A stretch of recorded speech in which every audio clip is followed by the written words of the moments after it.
प्रमाद की पहचान। भगवान बुद्ध का प्रसंग। प्रस्तुत प्रसंग उस समय का है जब भगवान बुद्ध कौंडिन्य नगर में भ्रमण कर रहे थे। साथ में भिक्षु संगाम जी थे। एक दिन भिक्षु ने प्रश्न किया, भगवान, संसार में प्रमाद में पड़े हुए को कैसे पहचाना जा सकता है? शास्त्रों ने उस समय कोई उत्तर नहीं दिया और वे दूसरे विषय पर चर्चा करते रहे। दूसरे दिन उन्होंने कोलीय पुत्री सुप्पवासा के यहाँ भोज का निमंत्रण प्राप्त हुआ। सुप्पवासा के यहाँ भोज का निमंत्रण प्राप्त हुआ। सुप्पवासा 7 वर्ष तक गर्भ धारण करने का कष्ट भोग चुकी थी और भगवान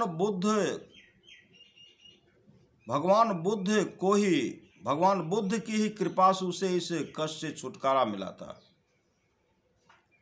इसी उपलक्ष्य में उसने श्रद्धावश भिक्षु संघ को भोज का निमंत्रण दिया था।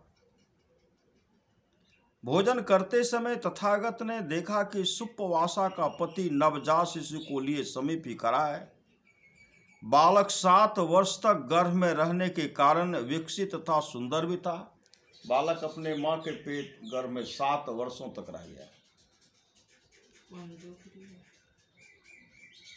गर्भ में रहने के कारण विकसित तथा सुंदर भी था। उसकी क्रीड़ा करने की गतिविधियां बड़ी ही मनमोहक थी। वह अपनी माता के पास जाने के लिए बार बार मचल रहा था।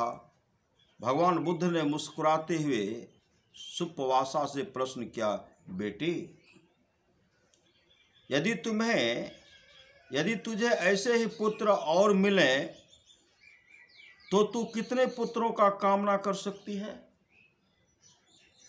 सुप्पवासा ने उत्तर दिया, भगवान, मुझे ऐसे 7 पुत्र भी हों तो भी मैं दुखी नहीं होंगे।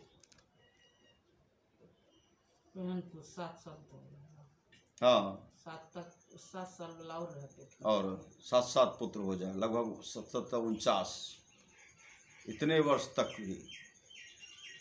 एक पुत्र 7 वर्ष, फिर पुत्र 7 वर्ष। भगवान, मुझे ऐसे 7 पुत्र भी हों तो भी मैं दुखी नहीं होंगे। संगाम जी तथागत की बगल में ही बैठे थे।